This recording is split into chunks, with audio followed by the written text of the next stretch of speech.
हो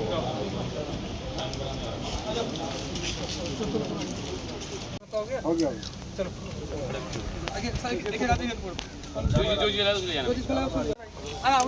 जल्दी मिलो ना उधर को।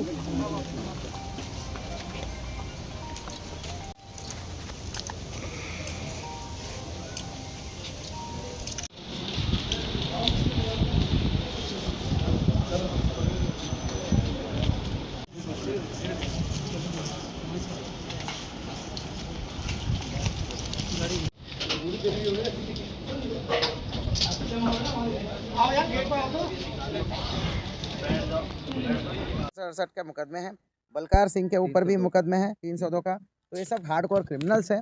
अब मैं बात करता हूँ मेन शूटरों की। तो जो ये नैरेटिव चलाने की कोशिश किया जा रहा है तो वो नहीं है। आप देख लीजिए 13-14 मुकदमे हैं जिसमें हत्या भी है, एनडीपीएस भी है। ये सब हमारे स्टेट में नहीं है, पूरा भारत के उत्तर भारत की विभिन्न स्टेट्स में है। मतलब पंजाब से लेके बिहार से लेके हर स्टेट में इसके ऊपर क्राइम है। ये एक प्रोफेशनल दिलबाग सिंह के पास आते हैं जो शाहजहानपुर का रहने वाला है। कौन सा जगह है वो? निगोही, कस्बा तिलहर, तानहा तिलहर, जनपद शाहजहानपुर। वहाँ आते हैं दिलबाग सिंह के पास। वहाँ सबसे पहले इसको पहला किस्त का पैसा मिलता है, इन दोनों शूटरों को। पहला किस्त का पैसा मिलने के बाद उसका एक और साथी है 60,000 मिलता है फर्स्ट किस्त के तौर पे, to arrange the resources. First arrange the resources. उसके बाद जो है उसका एक और साथी है तो जो है उसके पास जाते हैं और वहाँ से टिलर में एक फ़ोन खरीदते हैं। दो नए फ़ोन और 2 नए सिम खरीदते हैं जो ये पहले यूज़ नहीं करते थे। बिल्कुल कीपैड वाले फ़ोन खरीदते हैं। बिल्कुल सोची समझी साजिश रचा इन्होंने। वैसे तो सबके हाथ में स्मार्टफ़ोन्स है, उनके हाथ में कीपैड फ़ोन्स है।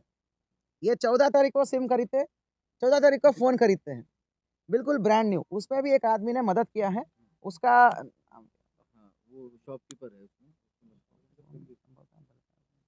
हाँ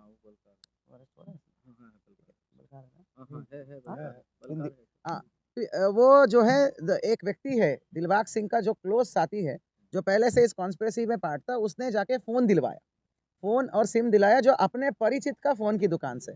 उसके रेफरेंस पे उसने दे दिया, मेरे 2 साथी आ रहे हैं, इसको 2 फ़ोन चाहिए करके। तो उसको भी हम आज इस कॉन्स्पिरेसी में लिया है क्योंकि इनका आपस में लिंक हो रहा है। तो कुल मिला के ये जो है काफ़ी बड़ा कॉन्स्पिरेसी है। ये जो है बाबा तरसेम जी को मतलब हत्या करने के पीछे वजह जो है काफ़ी इकोनॉमिक एंगल है। इसमें यहाँ का आसपास का डेरा और गुरुद्वारों के ऊपर जो है वर्चस्व जमाना और उनके ज़मीनों को बेसिकली संसाधन जो बोलते हैं ना, संपत्ति को कब्जाना, इनका एक्चुअल ऑडिट था, इनका एक्चुअल मोटिव था। इसके लिए कॉन्स्पिरेसी रचा गया और रचा के इन दोनों शूटरों को काफ़ी महीने पहले हायर अप किया गया। अभी इसकी काम और भी बाकी है। बहुत सारे कॉन्स्पिरेटर्स को आइडेंटिफाई करने का काम बाकी है। एक्चुअल मोटिव कितना डीप है, कौन एक्चुअल कॉन्स्पिरेटर है, किसके कहने पर किया था, कितने लाख, मतलब वो और भी एक्टर्स और भी प्लेयर्स का हमें जानकारी कड़ी से कड़ी जोड़ रहे। फिलहाल 10 लाख रुपए का सौदा हुआ था काफ़ी बड़ी कॉन्स्पिरेसी के तहत, जिसमें 4 लोग हैं, आपका सतनाम सिंह, बलकार सिंह और आपका परगट सिंह और दिलबाग सिंह। ये चारों लोग यहाँ लोकल फैसिलिटेटर बनते हैं। शाहजहानपुर में वो शूटरों को पैसा दिलाना, संसाधन दिलाना, राइफल दिलाना, गाड़ी दिलाने में काफ़ी मदद करने 14 तारीख से ही लगे हुए हैं। ठीक है, उसके बाद 19 को यहाँ आते हैं। 19 को तो 2 शूटर पूरा काम लेके आते हैं कि अब तो मतलब पूरा लंबा रुक के करके आना काम करके। इसी बीच में 3 बार गए हैं, रामपुर में गए हैं, बरेली में गए हैं, सॉरी बाजपुर में गए हैं और आपका शाहजहानपुर में 2 बार आता है। ये सारी चीज़ें हम सीसीटीवी के एविडेंस के आधार पर बोल रहे हैं, आपके सामने पुटअप भी करेंगे हम। तो उसके बाद कुल मिला के यहाँ पर आके वो 28 तारीख को यह वारदात होती है। वारदात होने के बाद भी पुनः ये दिलबाग सिंह के घर पे जाते हैं। 6:30 बजे का वारदात है, 8:30 बजे ये दिलबाग सिंह के घर पे है और दिलबाग सिंह द्वारा उन दोनों शूटरों को संरक्षण देकर उनको रुकवाया जाता है, उनको कपड़े बदलवाया जाता है और उसके बाद अलग-अलग रूप से जाके ड्रॉप किया जाता है। ड्रॉप किया जाता है, भगाया भी नहीं जाता, ड्रॉप किया जाता है गाड़ी में। जिस गाड़ी से उस शूटर को भगाया था वो गाड़ी आज हमने बरामद किया है सीसीटीवी के आधार पर। तो और जो है जहाँ से जाके ये वेपन लेके आते हैं, कौन से तारीख को लगभग लेके आए हैं? 17 तारीख को। 17 तारीख को ये बाजपुर में जाके वेपन लेके आए हैं। उनमें किसने वेपन सप्लाई किया वो नाम भी हमारे हाथ में आ चुका है। शीघ्र ही हम आपको गिरफ्तार करके उसको दे देंगे और जिस गाड़ी में जाके हथियार लेके आया वो भी फुटेज के आधार पर आइडेंटिफाइड है। जो बैग लटका के आ रहा है ना वो वारदात में, वो 17 तारीख को ही तैयार हो गया बैग। तो वो आइडेंटिफाई कर लिया हमने, उस गाड़ी को भी हमने बरामद कर लिया है। वो वेपन का बरामदगी करने का कार्रवाई प्रचलित है अभी एज ऑफ नाउ। कुल मिला के अभी तक दिलबाग सिंह, हरविंदर सिंह, बलकार सिंह और आपका अमनदीप, अमनदीप है ना। 4 लोग। हाँ, 4 लोगों को हमने गिरफ्तार कर लिया है। अमनदीप वही है जो रेकी कर रहा था। आपको मैं बता दूँ 10 दिन इन शूटरों के साथ रहा था।